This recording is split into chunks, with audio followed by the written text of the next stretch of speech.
Mashiach is getting ready to come. And hidden riches of secret places, that thou mayest know that I am the Lord. Last words, brother. Shalom, ma. All right. Shabbat shalom. Shabbat shalom. All right. Shalom, Yasharal. Khan, shalom, Israel. What's going on? All right. Got a few people on. Give a few more seconds here. That's right, Khan. All right. All right, Israel. We got the 12th month going on tonight. Final, right? Thank you for hanging with us, right? For all 12 months. You know what I'm saying? This is the last month, all the way from Abib to Adar, right? And I appreciate y'all, right? So this is the last month, and we're going to put it down on the playlist for us to for anyone that wants it, they can rock and roll. And Israel, look, y'all, we've been through a whole year. And so now you have plenty of resources to really go back to and everything. So when you look at our playlist on the Mind of the Brotherhood, you'll see all the other the month lessons on there. And the reason why we did it like this, so that way we can break it down each new month lesson, because to cover 12 months in 2 hours would nearly be impossible to do. So now you have hours and hours of lessons that you can go through. You know how to read the calendar and everything. I mean, it's amazing, y'all. So then when we get done, this lesson is going to be added to the playlist. So I'm going to go ahead and bring the calendar up right now. So we're in the 12th month, the month of Adar. And as you can see, Israel, we are drawing to the beginning of our year. So, and then we're ending this year out. So the new year will begin on the 19th of March. Hallelujah for that. God, so that is our Hebrew New Year. We don't celebrate the heathens' pagan New Year. This is our New Year, and this is the right way, because when you really think about it, you know, this is like the time of rebirth and all that and everything around the springtime. God, that's right. So, you know, and it's amazing how the Most High has a system set up where it repeats itself. Every year after year, it's the same thing with the feast days. And also, this will let you know too, and we have the calendar, we have the 2023 calendar done. So we're going to be putting that out sometime next week. Israel, we'll put that out. We'll put a link so that you can download the calendars, and we'll put a video out as well on our channel so you can go through. God. So we'll keep rocking with it, Israel. So with that being said, we're going to go to scriptures here in a minute. So, you know, we have Purim coming up. And so if you look at the calendar, of course, you'll see that at on the sunset of the 12th, which will be the 13th, through sunset to the 15th, is going to be Purim. God. All right. And let's just get a couple of scriptures. So we're going to go ahead and turn your Bibles to Esther chapter 9. And we're going to start at verse 1, and then we'll jump down to 17 through 18. So let me take this off here. All right. We got a few seconds. Brother, you have anything you want to add before we start reading? Actually, yeah, but you are then, if you don't mind pulling back up that calendar real quick. Oh, okay. Yep. There we go. Right there on the sundown on the 20th. It's going to be the new moon, okay? It's going to be from sunset to sunset. You know, we're not going to. Salakia. New moon starts at sunset on the 21st. On first, yeah. Right. So that'll be no work on Wednesday for those, and it goes away on February the 22nd, sundown. That'll be the end of the new moon, and so that'll be the 7th for us. So 6th into the 7th, we'll have the new moon. So we must remember. So that's a Tuesday, right? Within the week, you know, they call it a Tuesday. You know, it's the 3rd day of the week. And so we're going to be able to make sure that we celebrate that in righteousness and holiness, right? Make sure we take those days off, that particular day off, and celebrate accordingly, right? We can cook, you know, we can do things like that, but of course, no buying or selling. Now, remember also, every calendar that we see that we have coming out in the future, the new moons are going to be on different days. So this year's new moon is not going to be the same as next year's new moon, okay? Mm-hmm. And there's a reason for that, and we'll explain that a little bit too when we come back and revisit this and everything. So, all right, let's go. All right, so Esther chapter 9 and verse 1. It says, now in the 12th month, that is the month of Adar, which is the 12th month, on the 13th day of the same, like we got on the calendar, sunset 12th, which will be the 13th of the 12th month, when the king's commandment and his decree drew near to be put in execution. In that day that the enemies of the Jews hoped to have power over them, though it was turned to the contrary, that the Jews had ruled over them that hated them.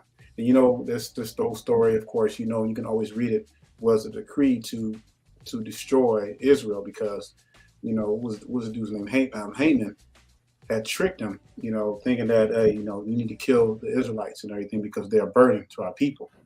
And the Most High turned the tables on them, y'all. See, that lets you know too, we had to work. Our people just didn't have to sit up and they'd be like, no, they had to get out there and fight. That's right. You know? And let's jump down to 17, verse 17. And it says, on the 13th day of the month, Adar, and on the 14th day of the same rested they, and made it a day of feasting and gladness. But the Jews that were at Shushan assembled together on the 13th day thereof, and on the 14th thereof, and on the 15th day of the same they rested, and made it a day of feasting and gladness. You know, there's a reason why that. Now, when you know, there's always a purpose to our feast days, and it always has something to do with being victorious or deliverance. And this day was set in motion. So when Purim comes around, it's a day that we should reflect on how our people were able to fight and defend for themselves and defend themselves against the enemies of Israel. You know, I mean, this is highly important to Israel because every day we go through life and, you know, being in captivity, we should always be thanking the Most High, you know, for being his, for his laws, commandments, and statutes.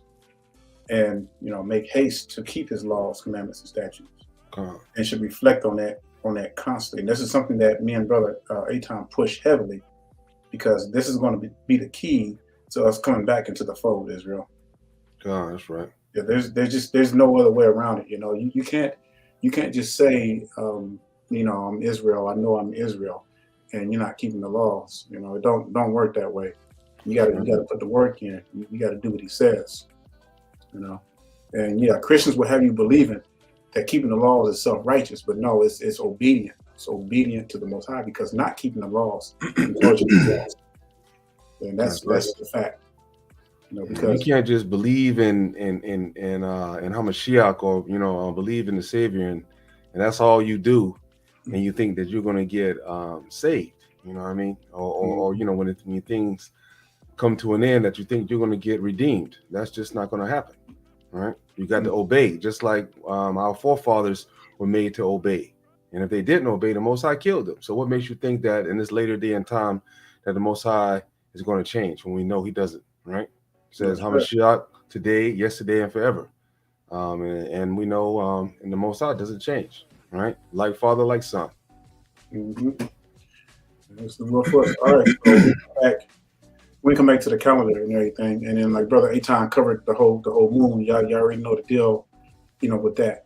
So next Wednesday, so sunset Tuesday of next week, so which is Wednesday, will be the day that, you know, you take off work and everything, spend time with your family, reflect on scriptures, and let you know. And then just to get on the subject why the moon changes, because you got to understand the moon, you know, follows the sun, and it's the sun that brings in the new year.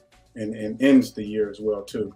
That's right. And if you look into the constellations, so like if you live in an area where you can see the clear skies at night, if you follow the path, and you see how the path of the sun is going around in circles around the earth, like the scripture says, you know, the moon always follows the same path every time. It never falters too far to the right, to the left. It follows the same path. And so that's why when you have when the heathens call them eclipse, you know, but the Bible don't talk about that stuff. All that's happening is that the moon is catching up to the sun, and when it crosses the sun and everything, they're exactly the same size, just like it says in the book of Enoch. It's just that the sun is 7 times brighter, and they both produce their own light. But it's just amazing because the heathens will marvel at that kind of stuff and be like, "Oh yeah, look at that!" And they'll line up all in the streets and everything, for something that don't even belong to them. So that's all that is, Israel. You know what's crazy, right? If you look at the Farmer's Almanac, right, they'll tell you that that springtime, right? That let me see, what is this? What were you? Yeah, that their springtime is on March the 20th. It's on March the 20th is their springtime on the Farmer's Almanac, right? And then and we have a new moon that'll be coming up, and on the first month, like right after Adar here on next year for us, right? And that will mark the springtime. I just find it amazing how, these heathen, like how the Most High and the way that he got, what I'm saying, and he has things is always right on point. Every year, if you want to look at the true seasons, like you can look at the Farmer's Almanac, right? That's a way for the heathens to tell themselves for it to be way closer to being right than what we do have now, like for what they put out here on the earth, right? But if you look at the Farmer's Almanac, that'll tell you almost verbatim of what we have from the scriptures of what they think that the seasons should be. Mm-hmm. All right, go ahead, Up. Oh yeah, and that's interesting. And this is why, like, you all stuck with us for a whole year with this calendar and everything. So you should have a very you should have a vast understanding of what's going on, how to read the calendar, how to look at it and tell, okay, these are the Hebrew days. And we're praying by 2025, and that we can take out the Gregorian piece of it, and you all can still follow along. The Hebrew days are going to still be in, but we're going to make it in such a way where, you're still going to be able to tell which day on the Gregorian calendar it's going to be. So we just want to kind of take it out and kind of just ease away from even showing the heathens calendar on here. So, and that's going to be the challenge that we're going to do. But all the precepts, everything is still going to be on point. Still going to be on the calendars and everything. Let's see here.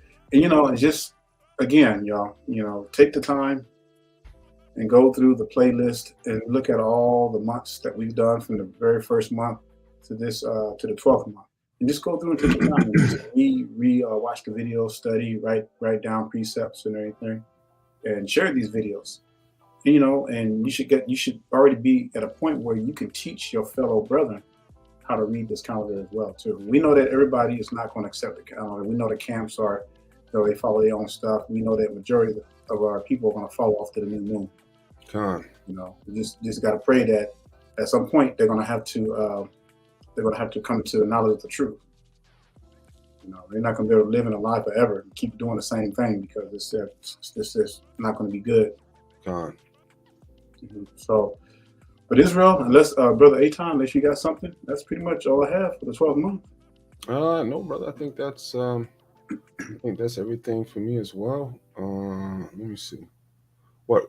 That's right. Never mind. I said we had a new moon already coming up, so we good on that. Yeah, Israel. Thank you so much for following us this whole entire year. Right. Like I said, we have it in the playlist for you guys. If you guys want to check out every single calendar month, I'll advise you all to please go down to go ahead, Dre P. Dre P, go ahead and ask your question. Yep. I go ahead and I advise you guys to please go to the playlist. Share it with your friends and family. If you do have a question about anything dealing with the calendar, like we always say, please just go ahead and send us an email at mindofthebrotherhood@gmail.com. Do we take off work? So Purim doesn't have a Shabbat day in it like all the other feast days. If you want to take off from work, that's good, but it's not required. It's not required, but it is required that we celebrate these feasts and practice the righteous acts. But no, you don't. You're not required to take off work, because what you can do during this time, even when you get off work, you still can reflect on these on these feasts and everything, especially like during Purim. reminisce on how the Most High delivered His people, gave us strength to fight off our enemies, and all that and everything. Lights in the menorah every night, birds from frankincense and myrrh, and that's what they're for. They're there for us to reminisce and to really delve into, so that we can have so that we can. It's part of our history. It's just our history, And why would we not want to? Not saying you, but why would we not want to, celebrate our own history? That's right. So to answer your question, no, you don't take off. You don't take off work. That's right. All right. Does anybody else have any questions? I know pretty much during the whole year, I know y'all always, had a lot of questions that was answered, but just want to give, this last chance if anybody has questions or if anybody is still confused by the calendar or anything. All right. But if not, we're going to see you all on Shabbat sunset, Friday night, with a powerful lesson. So be ready. All right, Israel. We will see y'all tomorrow night. All right. All right, Israel. Look forward to seeing y'all tomorrow. Shalom and stay strong. And we'll be putting out this calendar real soon. All right. Khan.